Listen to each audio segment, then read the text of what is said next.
Greetings, it is darajman, and in this video I'm going to show you how I made these really cool keychains. As Valentine's Day is just around the corner, look what I found.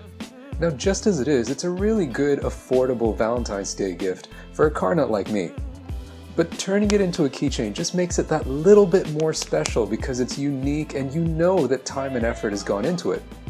First, you'll have to take the car out of the packaging and then disassemble it. If it's a gift, you want to make sure that you don't damage the packaging so that you can reuse it later on and make your gift look a whole lot more presentable. Now, I won't go into detail about how to do this. There are tons of really good videos out there on YouTube that show you how to do both of these things. Now, we want to sandwich this loop ring such that the rear post passes through it and the other end of the ring protrudes out the back of the car. This will make for a sturdy connecting point for your chain. So, we'll need to make channels on the base and the casting to allow the ring to stick out through. For that, you'll need a set of needle files.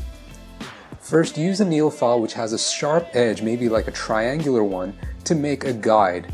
Then, use a round one to get a nice clean channel to match the shape of the ring.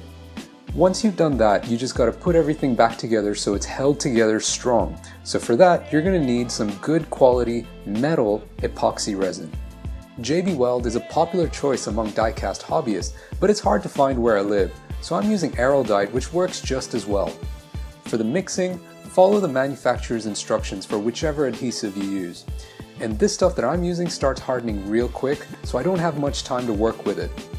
For applying the adhesive to tiny, hard-to-reach corners, you can use 1 or 2 toothpicks to make it easier. So first I'm putting some adhesive on the ring itself to hold it in place and along the rear edge. This is where the car is going to start to separate if you don't do this part right. Then you just put everything all back together and apply adhesive to hold the base to the rivet posts. Now I'm not planning to take this apart again, so I'm being really generous with the adhesive.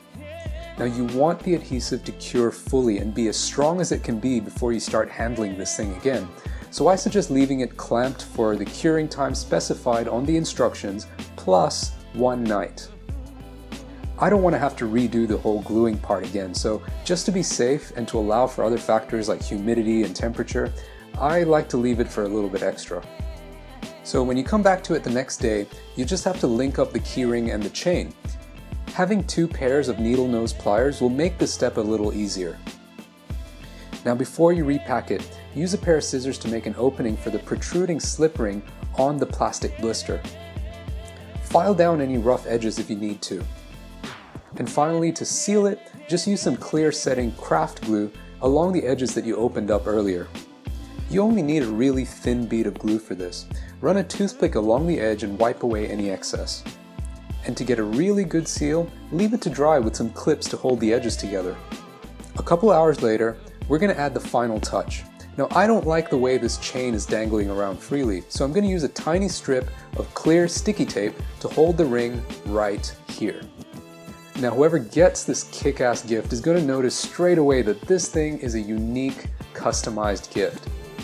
Hey, let me know in the comments, if you made one of these for yourself, which car would you want?